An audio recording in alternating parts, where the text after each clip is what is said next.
He was just another black man in line, wearing an old hoodie and faded jeans, waiting his turn with quiet patience while the world around him decided he didn't belong.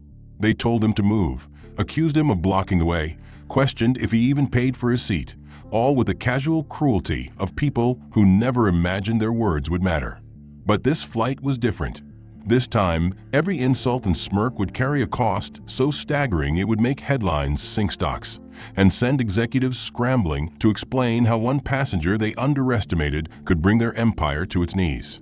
If you want to see how a single journey unraveled the comfortable arrogance of an entire industry, hit like, subscribe for the full story, and tell us in the comments what you think of this premise and where you're watching from. Langston Price felt the humiliation burn hot under the hood of his worn gray sweatshirt as Dana's words echoed across the gate. He wasn't blocking anyone. The line had stopped, but that didn't matter. Everyone turned to see who was being called out, and the judgment on their faces hit him like a slap. He tried to move, but there was nowhere to go. The line was packed tight, and he shifted his duffel awkwardly, trying to make himself small. Dana didn't lower her voice, didn't even try to spare him. She wanted them to hear. He saw the smirk on the businessman behind him who shook his head with a theatrical sigh. "Jesus, hurried up," the man snapped. Langston mumbled an apology, voice cracking with embarrassment. Dana rolled her eyes and crossed her arms. "Try not to hold up Real travelers this time," she added with acid sweetness. Langston's mouth went dry. He opened it to protest, but the words died in his throat. She had the power here, the uniform. If he pushed back, what would happen? He lowered his eyes. "Sorry," he whispered. The man behind him snorted. "Unbelievable," he said loud enough to get a laugh from the couple waiting behind him. Langston felt a flush rise to his hairline. His heart pounded, so hard he thought everyone could hear it.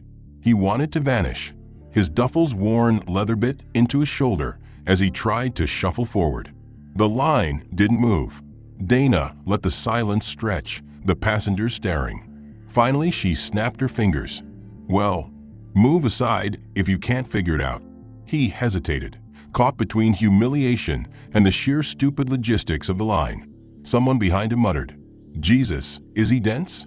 Langston's vision blurred a little as he fought the shame.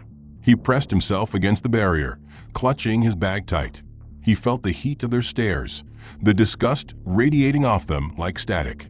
The mother with the stroller ahead of him twisted to glance back and then moved her kid aside, giving him a wide berth. Her mouth was a thin line of disapproval. He caught snippets of whispering, figures, probably trying to sneak in. Of course. His ears rang. The air felt too thick to breathe. He forced himself to nod, lowering his head. Dana finally turned her attention away from him, her voice instantly brightening for the next passengers. "Good evening, Mr. and Mrs. Collins. Thank you for choosing us for first class today." The shift was a gut punch. Like he wasn't even human. He glanced at the woman behind the gate scanner. She avoided his eyes as he stepped forward, ticket clutched so hard it bent. She scanned it with deliberate slowness, eyes narrowing as if she expected it to turn up fake. "First class," she said, skeptically, loudly enough to draw more glances. Langston felt something twist in his stomach. He swallowed. "Yes," he croaked. She looked at him, really looked at him, his faded jeans, the scuffed sneakers, the frayed edges of his hoodie.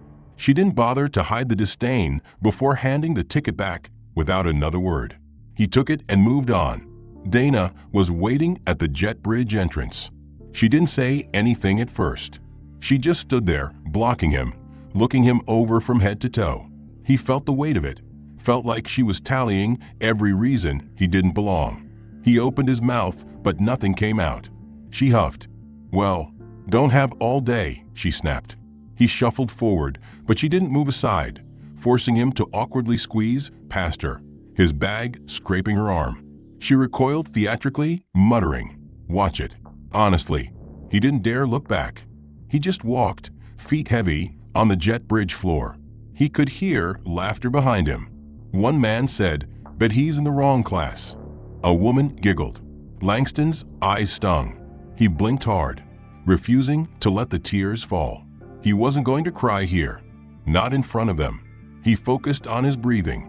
In, out, in, out. The jet bridge felt like a tunnel of judgment, each step taking him deeper into a space he suddenly wasn't sure he deserved. He remembered buying the ticket, the way his finger had hovered over the first-class option, the way he thought for once he'd treat himself. He'd earned it. He'd worked 60-hour weeks. He'd skipped vacations.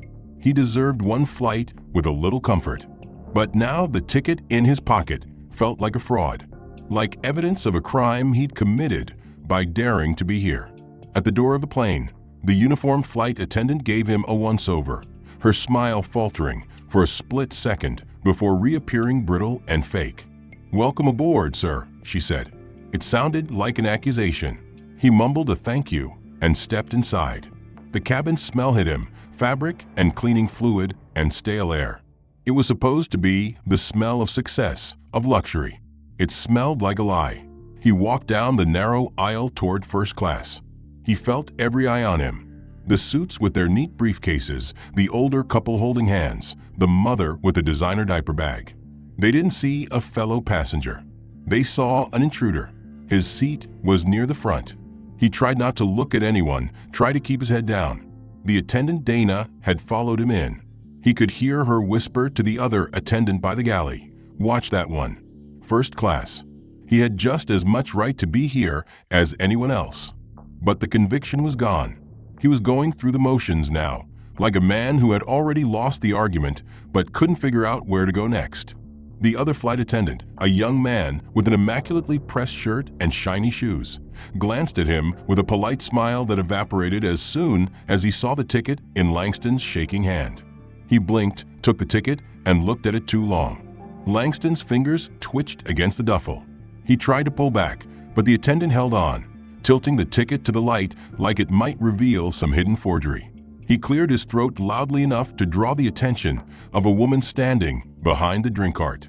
She arched a brow as she turned, drying her hands with a cloth, watching the whole exchange with cool, detached interest. The young man finally spoke, voice a little too loud, brittle around the edges. "You sure this is yours? First class? For this flight?" Langston's mouth went dry. He opened it, closed it, swallowed, and forced out the words, "Yes, I paid for it." His voice sounded hollow in his own ears. The flight attendant frowned, twisting the paper back and forth. "You're sure? You didn't mean economy." He glanced deliberately at the back of the plane, where the cheap seats were already filling with noisy families, crumpled carry-ons, people squeezing in with resigned expressions. Langston's heart thundered in his ears. He felt the heat rising again, starting at his collarbones and spreading across his face. He wanted to vanish into the floor. The words came out in a tight croak. "I bought first class. That's my seat." The young man looked over his shoulder, as if for backup. The woman with the cloth snorted softly. He turned back to Langston, expression professional but cold now. "Hang on. I need to check." He turned, leaving Langston standing there, holding his crumpled boarding pass like a child holding a punishment note. Langston didn't dare move. Passengers were piling up behind him, the bottleneck growing, muttering already rising. He could hear it. "What's the hold up? What's wrong now? Jesus, just let us through." He tried to shrink even smaller, shoulders rounded, head down. He could feel their impatience searing into the back of his neck. The line started to move again, but not for him. The woman flight attendant stepped forward with a false smile. She pointed to the side like she was instructing a misbehaving child. "Sir, if you wouldn't mind, just wait over there while we clear this up. We need to keep the line moving." She didn't wait for his answer. She didn't ask him. She ordered him. Langston's feet felt nailed to the floor. His vision blurred for a moment, but he forced himself to blink it away. He shuffled to the side, pressing himself against the narrow wall, trying not to look at anyone. The line resumed flowing, passengers moving past him without a second glance, like he was a piece of broken furniture someone had left in the way. One man bumped his shoulder hard, not bothering to apologize. A woman with a huge tote sighed dramatically as she squeezed around him. He could hear them whisper, "Every flight it's something. Just let the man sit where he paid for." if he even paid for it. The last voice was Dana's. She'd appeared again like a bad dream, standing a little way back, but making no effort to be discreet. Her tone was pure sugar, but the words were poison. "We just want to make sure everything's in order. It's for everyone's comfort." Her eyes flicked to Langston, full of condescension. She gave him a thin smile that didn't reach her eyes. He couldn't speak. His throat felt like it was closing. His fingers dug into the worn leather of his duffel until it creaked. The young attendant returned, still looking at the ticket like it might confess to something. He handed it back, voice clipped. "We'll allow it. For now. Take your seat." "Allow it," Langston repeated silently, like they were granting a favor to a beggar at the door. He took the ticket back with numb fingers. He didn't trust himself to speak. He turned to go down the aisle. Dana fell in behind him, making sure everyone saw her supervising. He could hear her heels on the floor, sharp and steady, driving the humiliation in with every step. She called out to the other attendant at the front. "Make sure he doesn't block the aisle." Laughter from a pair of businessmen in the first row. Langston wanted to drop his bag and run, but he didn't. He kept going. He put one foot in front of the other, feeling the weight of every eye that watched, every voice that muttered, every laugh that barked. He reached his seat finally. Every time someone passed, he flinched, convinced they would say something, make a joke, question him again. The flight attendants bustled through the aisle, checking seat belts and stowing luggage, but they didn't offer him help or even polite nods. It was as if he wasn't there except when they needed to remind him where he belonged. When the captain's voice crackled over the speakers with the boarding announcement, Langston felt a sliver of hope that maybe it would be over soon, that once they were in the air people would forget about him. But Dana wasn't finished with him yet. She appeared in the aisle in front of his seat as if conjured by his fear, blocking his view of anything else, her arms crossed and her eyes narrowing to cold slits. "You again," she said, her voice low, but carrying to the other first-class passengers who fell silent, listening with open curiosity. "I don't want trouble on board. Understand?" He blinked, trying to make sense of the words, his heart pounding like a drum. I'm not trying to cause trouble," he managed, but it sounded weak even to his own ears. Dana sniffed, her lip curling. "Know your seat and stay in it. Don't move around, don't block the aisle, don't start anything. Are we clear?" He nodded quickly, face burning so hot it felt like he might ignite. He could hear laughter from one of the nearby seats, a deep chuckle that wasn't even trying to be discreet. Dana turned to glance at the source of the sound with a conspiratorial smile, like they were in on the joke together. She looked back at Langston and added, "We'll be watching." The words felt like a threat more than a warning. Langston opened his mouth to say something, anything, but she was already turning away, dismissing him with a flick of her eyes. She paused halfway down the aisle, made a show of glancing at another flight attendant stationed near the galley, and jerked her chin in Langston's direction. "Hey, Mark, can you come here a second?" Mark looked up, eyebrows raised. Dana leaned in and whispered something too low for Langston to catch. Whatever it was, it made Mark's expression flatten to something cold and hard. He gave a curt nod and walked up the aisle to stand just behind Dana. She turned back to Langston, her voice raised deliberately now, no longer trying to hide anything. "For safety," she said crisply, as though explaining to a child. "We'll just make sure you get settled in your seat properly." The words rang in the cabin like a bell, drawing more eyes. Langston felt his gut twist. He pressed himself back against the seat, shaking his head. "I'm fine," he said quickly, the words tumbling over each other. "I'm already in my seat. I'm not moving." Dana raised her eyebrows mockingly, arms crossed in triumph as though she'd caught him in a lie. "Just making sure," she drawled. Mark shifted his stance, looming behind her like a silent enforcer, his eyes fixed on Langston, as if he were a threat to the entire cabin. Langston felt every gaze in the section on him. He could hear the rustle of expensive suits, the click of seatbelts being fastened, the quiet coughs and whispers that filled the space like static. A woman across the aisle tilted her head, eyes narrowed with open suspicion. A man 2 rows back made a show of checking his watch, sighing dramatically, muttering something about delays. Dana's smile was razor sharp. "We just want to make sure everyone's comfortable and safe," she repeated, voice dripping with insincerity. She didn't move until she was sure everyone had seen it, had marked him as the problem, the dangerous one. Langston's throat worked convulsively. He tried to speak, to explain, but the words dried up under her glare. Finally, she turned, Mark close behind her, both of them retreating down the aisle while still watching him out of the corners of their eyes. He slumped back in his seat, breathing hard, his vision shimmering with unspent tears. He wasn't a threat. He'd never been a threat. He was a warehouse supervisor who spent his days stacking boxes and managing shift schedules. He'd saved for months for this ticket. He'd dreamed of relaxing for once, of being treated like a man who belonged in the world of ease and luxury. But now they had turned him into a spectacle, a warning, a problem to be watched and controlled. The seat that had seemed plush and inviting felt like a trap now. He couldn't move without drawing attention. He couldn't even shift to get comfortable without imagining Dana barking at him to stay put. He tried to pull his hood further over his head, but it didn't help. It just felt childish, pathetic. He forced his hands to relax on the armrests, unclenching his fingers one at a time even though they trembled. His hood was still up, shadowing his face, but it offered no real protection from the overheard laughter, the whispers, the way people leaned sideways to get a better look at the man who apparently needed to be watched for safety. He heard one of the attendants closing the overhead compartments, moving with brisk efficiency, and realized he still needed to stow his bag properly. Heart hammering at the thought of drawing attention again, he slowly slid from the seat, keeping his shoulders hunched, making himself small.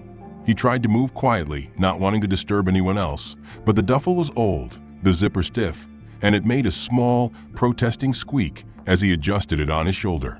That tiny sound seemed to echo through the cabin like a gunshot. He felt every gaze snap to him. He kept his head down and turned toward the bin above his seat, lifting the bag carefully. His arms trembled slightly from nerves and the weight of so many eyes. He managed to get it to the lip of the compartment and was about to slide it in when Dana's voice cut through the cabin like a whip. "Excuse me," she barked. He froze, fingers gripping the canvas strap, breath caught in his throat. She stormed over from the galley, eyes hard, mouth twisted in an ugly sneer that she didn't bother to hide. "What exactly do you think you're doing?" Langston blinked, his tongue stuck to the roof of his mouth. Finally, he managed to croak out, "Just putting my bag up." Dana snorted, loud and derisive, turning to glance at the nearby passengers who were all watching avidly now, their expressions ranging from disapproving to openly entertained. "These bins," she said slowly, as if explaining to a particularly dense child, "are for paying customers only." She emphasized the words with relish. Langston swallowed hard, feeling the blood drain from his face. I am a paying customer," he whispered, voice shaking despite his best efforts to keep it even. Dana's eyes lit up, and she let out a high, mocking laugh that set off titters among the passengers around them. She stepped closer, invading his space until he could smell the sharp, artificial citrus of her perfume. "Oh, really?" she purred, voice dripping with fake sweetness that turned bitter at the end. "You? First class? That's a mistake. Or charity." The words hit him like a slap, hard enough to make his vision blur with tears that he refused to let fall. He heard someone behind him mutter, "Charity case, more like," followed by a snicker that twisted his stomach into knots. Another voice, low and oily, added, "Let them sit him in the cockpit next. Maybe he can help fly the plane." A wave of cruel laughter rolled through the section. Langston tried to speak, to defend himself, but the words wouldn't come. He could only stand there frozen, bag half lifted, arms shaking with the effort of holding it together. Dana didn't wait for him to respond. She reached up, yanked the duffel from his grip with surprising force, and dumped it unceremoniously back into his arms. It bounced off his chest and nearly fell to the floor. He scrambled to catch it, head spinning with embarrassment. "We don't have space for that up here," Dana snapped, her voice loud enough for half the plane to hear. "Take it to the back, where it belongs." Langston's mouth opened. "But I'm in first class," he tried again, voice cracking. Dana's eyes narrowed to slits, the smile disappearing. "You want to keep arguing?" Because I can have you removed from this flight right now." That got everyone's attention. Silence fell so hard and fast that Langston could hear the engines hum under the floor.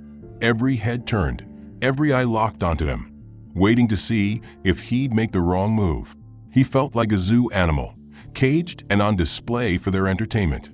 His throat worked convulsively, but he couldn't force out another word. He just shook his head once, sharply, clutching the duffel to his chest like a shield.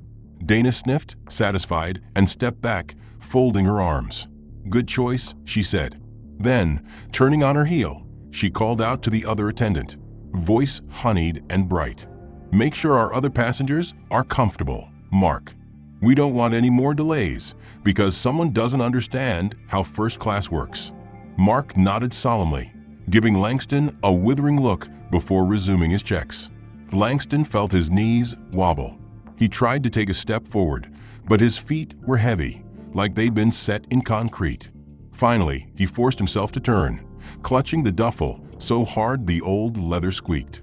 He tried to lift it again to push it back into the bin, but Dana immediately whirled around. "I said no."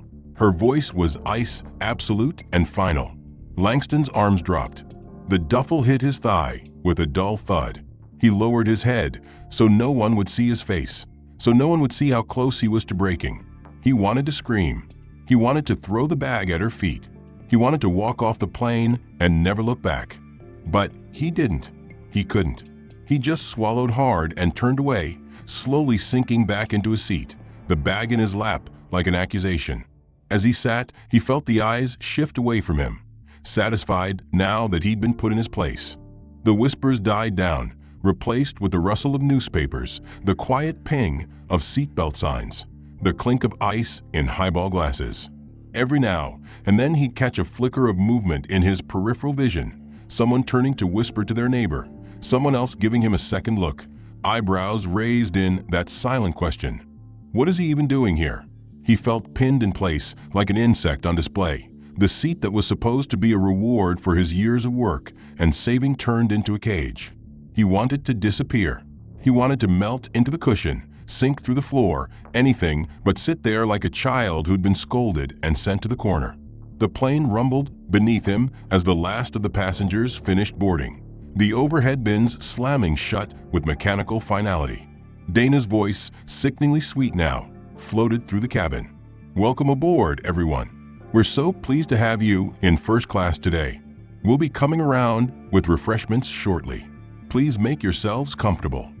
Langston shifted slightly, trying not to draw attention as he adjusted the duffel on his lap. But even that small movement felt dangerous. He kept his head down, eyes locked on the seat back in front of him. He focused on the fake wood veneer of the fold-out table, willing himself not to think about how badly he wanted to leave. He tried to remember why he'd even booked this ticket. A treat, he told himself. A reward. A way to remind himself he was worth something. Now, it felt like a punishment. The attendant cart clinked and rattled as Dana pushed it down the aisle. Her voice changed depending on who she was serving. To the older couple 2 seats up, warm and deferential. "Mr. and Mrs. Wallace, lovely to see you again. Champagne." She poured it with a flourish, the bubbles catching the overhead lights. To the businessman across from Langston, friendly and respectful. "Mr. Klein, your usual?" "Very good, sir." She handed over a glass filled to the brim, smiling like she actually meant it. Then she reached Langston's row. She didn't even look at him at first, leaning across him deliberately to hand the man in a tall, elegant flute of champagne. She let her arm press into Langston's shoulder just enough to force him to shrink away, mumbling a weak apology he didn't mean while she ignored him completely. "Real champagne for real tickets," she said cheerfully to the man in 2B, who laughed obligingly, though he didn't look at Langston at all. Langston felt his chest tighten, the words echoing in his head like a cruel mantra. Real tickets. Real tickets. He could hear someone 2 rows back stifle a laugh. Another passenger cleared his throat pointedly and muttered, "Well, she's not wrong." Langston swallowed hard, tasting bile. His eyes burned, but he refused to blink, refused to let them see tears. He stared straight ahead, willing himself to be invisible, to stop existing if only for a second. Dana finally turned to him, her smile disappearing. She didn't ask what he wanted, didn't offer a menu or options like she had for everyone else. Instead, she looked down her nose at him, her mouth twisting in a sneer, so brief he almost thought he imagined it. "Something for you?" The words were flat, dismissive. He hesitated, his voice catching in his throat. He wanted to say nothing. He wanted to refuse. But he was so damn thirsty. His lips felt cracked, and there was a sour taste in the back of his mouth. "Water," he managed, voice barely above a whisper. She rolled her eyes theatrically, making sure everyone could see it. "Water, sure." She turned to the cart, rummaging with sharp, jerky movements, banging bottles and cups around. Langston flinched at the noise, embarrassed at how he cowered in front of everyone. Dana didn't bother with the glassware she'd used for everyone else. She didn't even pretend to look for a proper cup. Instead, she grabbed a cheap, flimsy plastic cup, the kind they handed out in coach, and filled it halfway, sloshing it carelessly so some spilled onto her hand. She didn't wipe it, didn't even try to hide her disgust. She turned back and dropped it onto his tray table with a loud, deliberate thump. Water sloshed over the edge, splattering onto his lap. He felt his heart beating too fast, like it was trying to get out of his chest and leave the rest of him behind. Around him, the rest of first class had settled into a smug, comfortable calm, their voices soft and relaxed as they discussed business meetings, vacation plans, and family dramas, the casual small talk of people who felt utterly secure in their place in the world. Langston tried not to listen, but every phrase seemed designed to remind him he didn't belong. He kept his head down, hoping if he was quiet enough, they would forget he was there. But he could feel the weight of Dana's gaze landing on him every few minutes as she patrolled the aisle. She didn't need to say anything now. She had already made it clear with every gesture and glance that he was being watched. He shifted uncomfortably in his seat, legs cramping from staying so rigid for so long. His knee bumped the side of the armrest, and he winced at the small metallic clank it made. The noise was tiny, barely noticeable, but he might as well have fired a starter's pistol in the quiet cabin. Dana turned immediately, eyes locking onto him like a predator scenting weakness.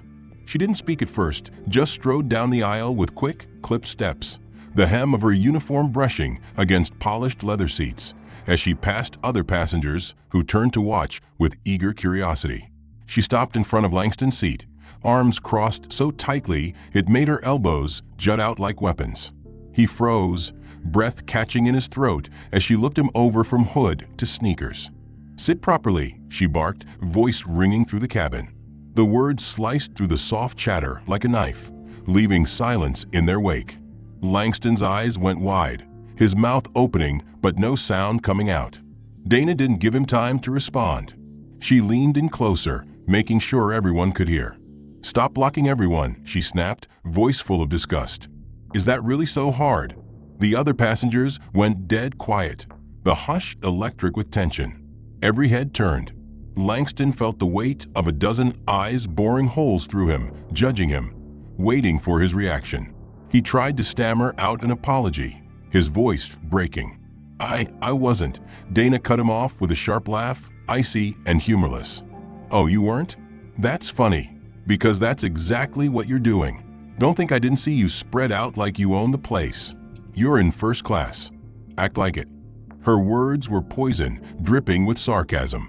A man 2 rows back snorted, and Langston heard someone else mutter, "Jesus, just put him in the back already."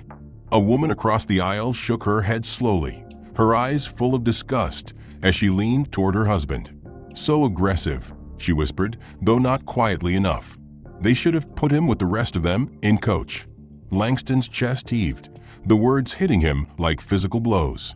His vision blurred, his mouth dry. He swallowed hard, but his throat felt like it was filled with glass.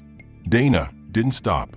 She straightened up, arms still crossed, and glared at him with thinly veiled loathing. Every small shift of his body risked Dana's eyes snapping to him like a hawk's, and so he sat nearly unmoving, breathing shallowly, hands clasped on the worn duffel in his lap. He had become a statue, hollowed out and filled with the memory of her words. "Last warning. You want security waiting when we land? Don't test me. The memory stung. He could still hear the laughter, the whispers, the disapproving head shakes. They weren't even pretending to hide it anymore. He was the intruder, the one they had to keep an eye on. The man who didn't know his place. He hadn't moved for what felt like hours, too afraid to twitch a muscle. His legs burned from being so tightly tucked. His back ached, but he refused to draw attention again. He wished he could disappear, shrink down until he was nothing at all. He let his gaze fall to the floor. He had paid for this seat. It was his.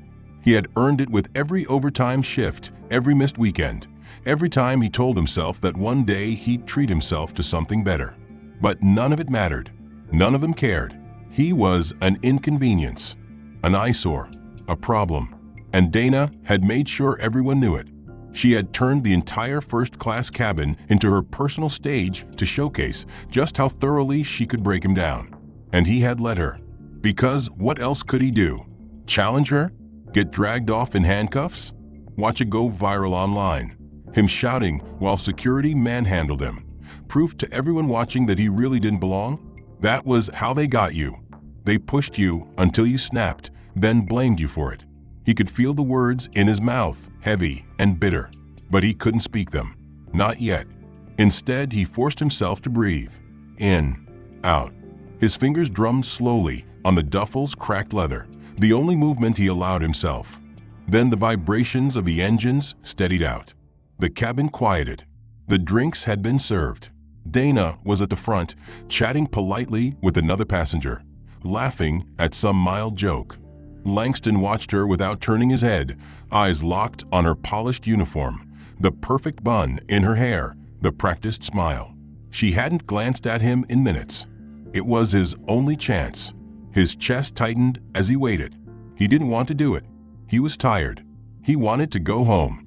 But something in him refused to die quietly. He couldn't let them win all the way. He swallowed. Slowly, deliberately, he shifted his hands to his pocket. He could feel the weight of the phone there, battered and old.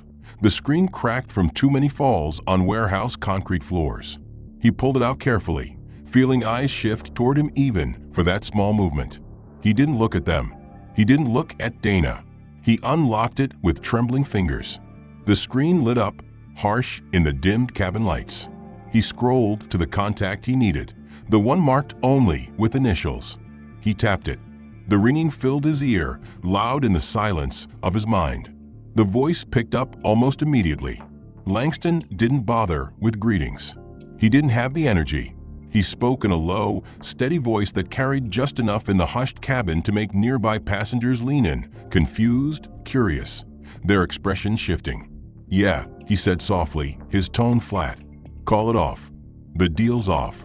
5.9 billion's off the table." The words fell like stones into water, sending ripples of confusion through the people around him.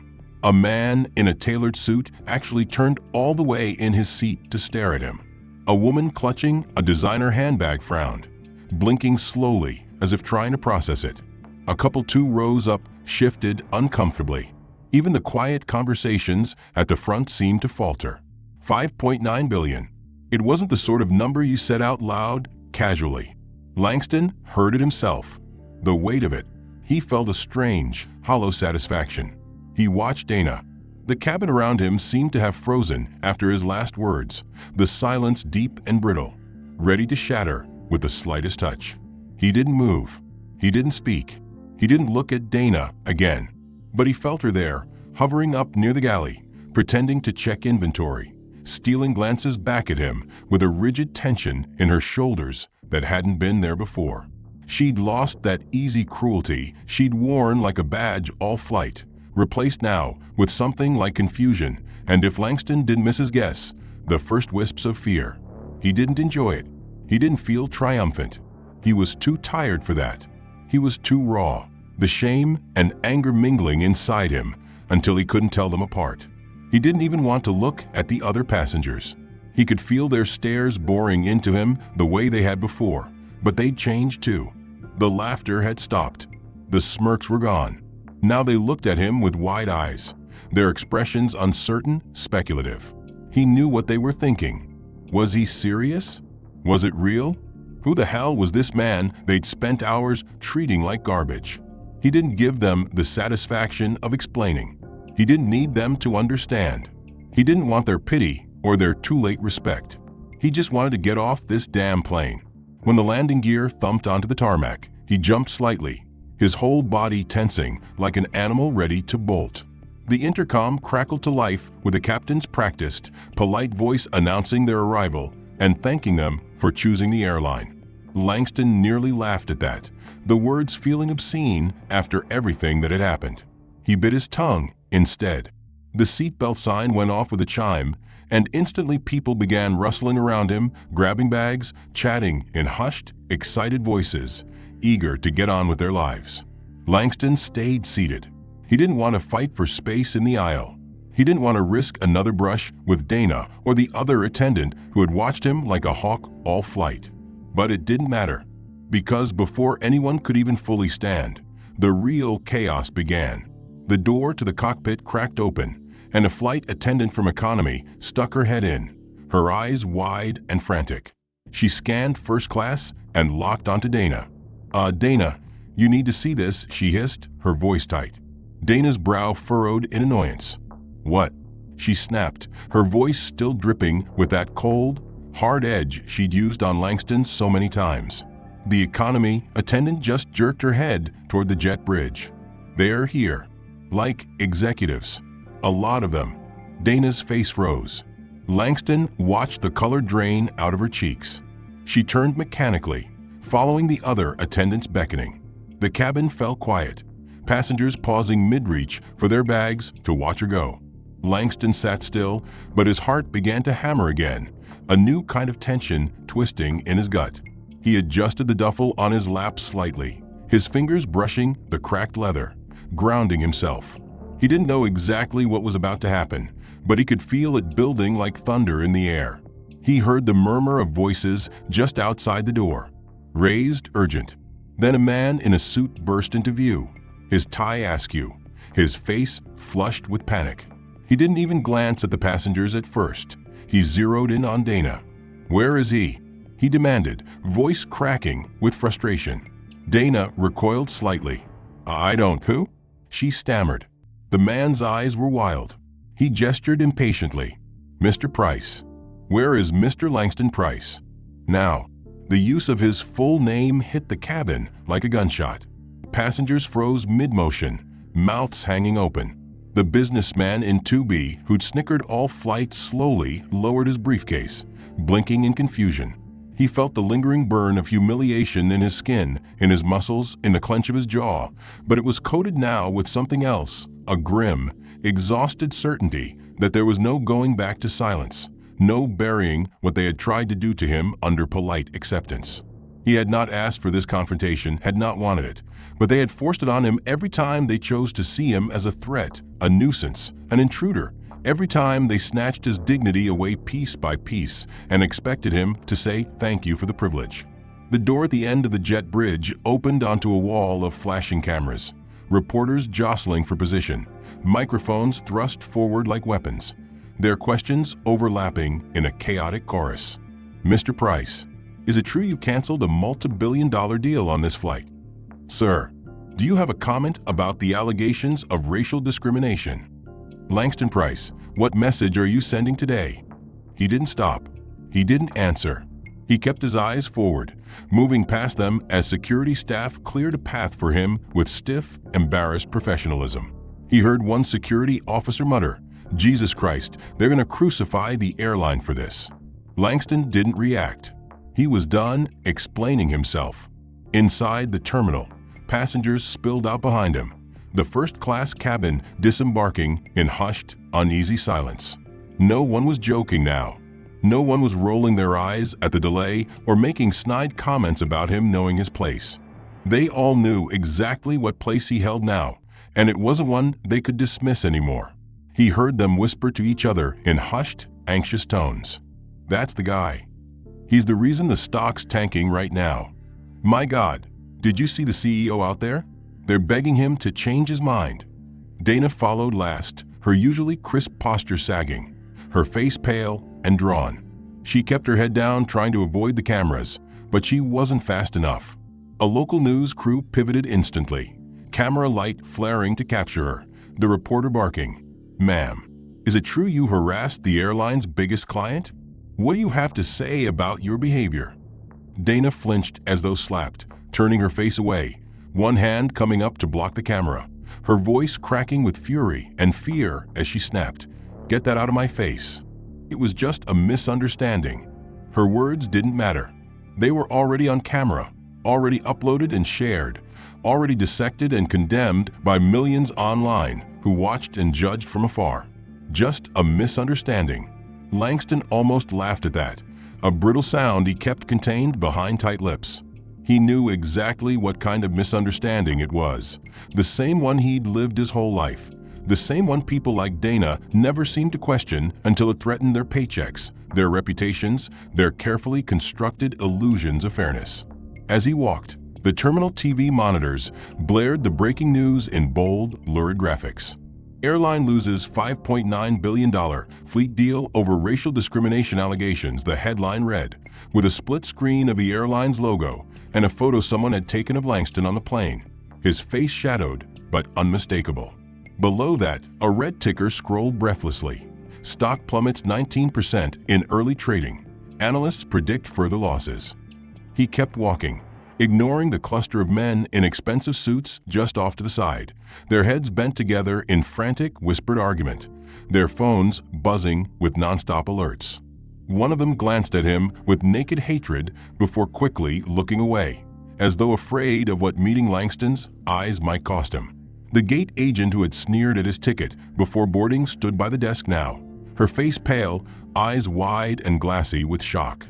She didn't dare speak. She didn't apologize. She didn't even move. She just watched him pass, a statue carved from fear and regret. He didn't spare her a second glance. Further down the concourse, a crowd had gathered near the airline's customer service counter. Reporters shoved in close, passengers waving phones overhead to capture the chaos. Behind the desk, a red-faced supervisor shouted into a headset, spittle flying, "I don't care what you have to tell them. Offer them vouchers, refunds, anything. Do you know how many people are threatening to cancel right now? Do it." Next to him, a PR rep in a crisp blue suit held her phone in front of her mouth, voice strained and trembling as she repeated the same apology over and over like a prayer. "We're sorry. We're so sorry. That doesn't represent our values. We're investigating. We're taking it seriously." Months had passed since that flight landed in chaos and flames of scandal.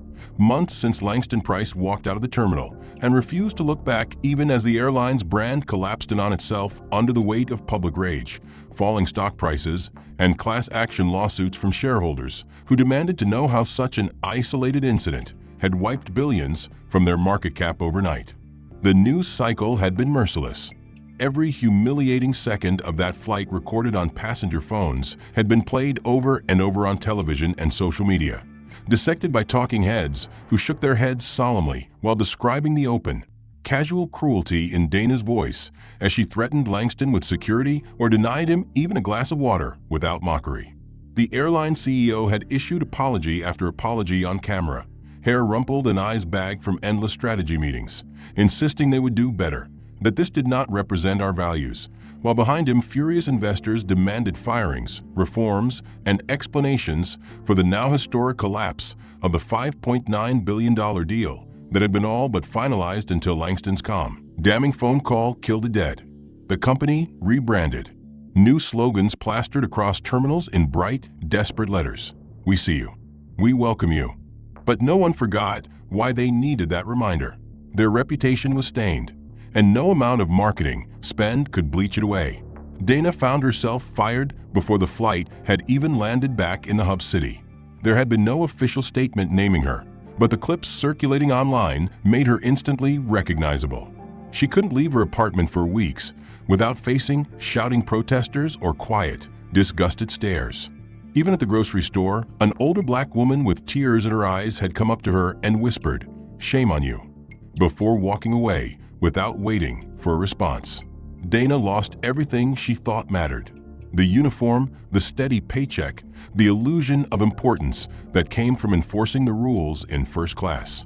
At first, she drank too much. She screamed at the TV. She blamed Langston Price, the airline, the media.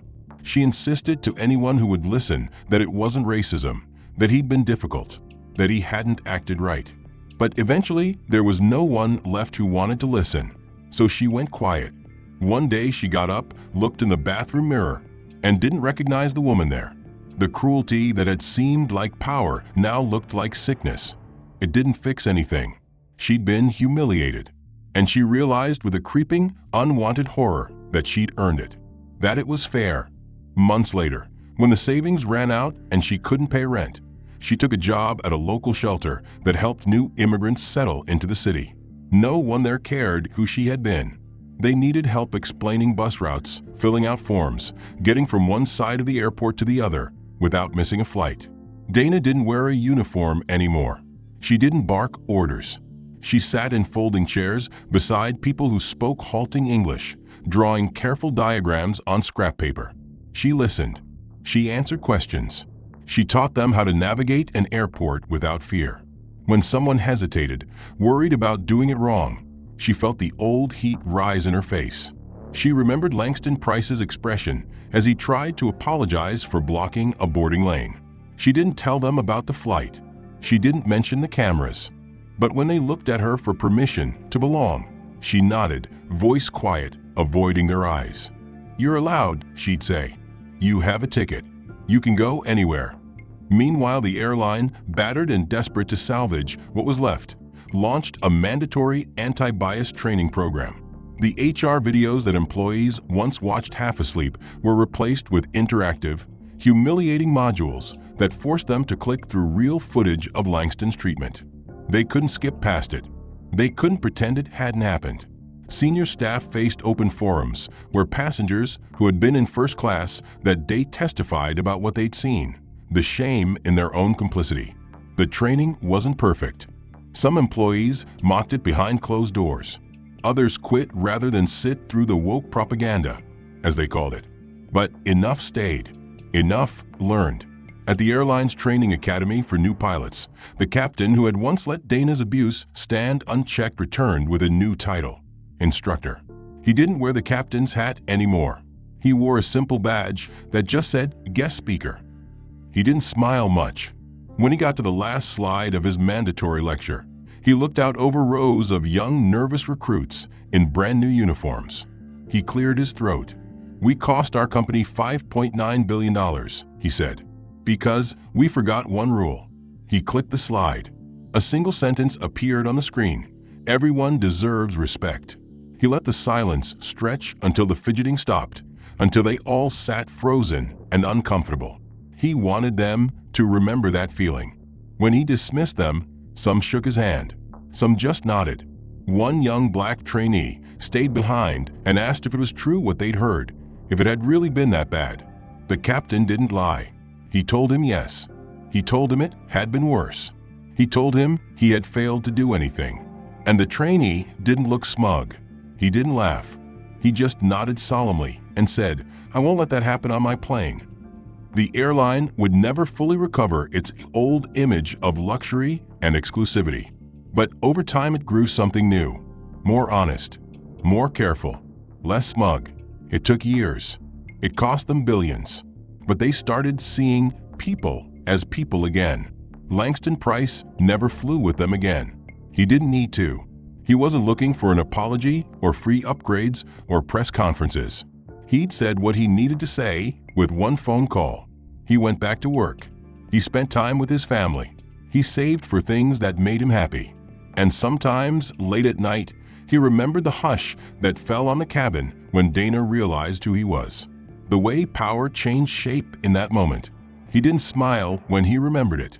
He just let it sit there, like a stone on his chest. Heavy, honest. A reminder that it had happened, and that he'd survived. The end. If you enjoyed the story and want to see more deep, powerful narratives about justice, redemption, and the consequences of prejudice, let us know by hitting like and subscribing so you don't miss what comes next. I'd love to hear your thoughts about the plot. What did you think about Langston's quiet resistance and the airline's downfall? Do you think Dana's change was genuine? And tell me, where in the world are you watching from?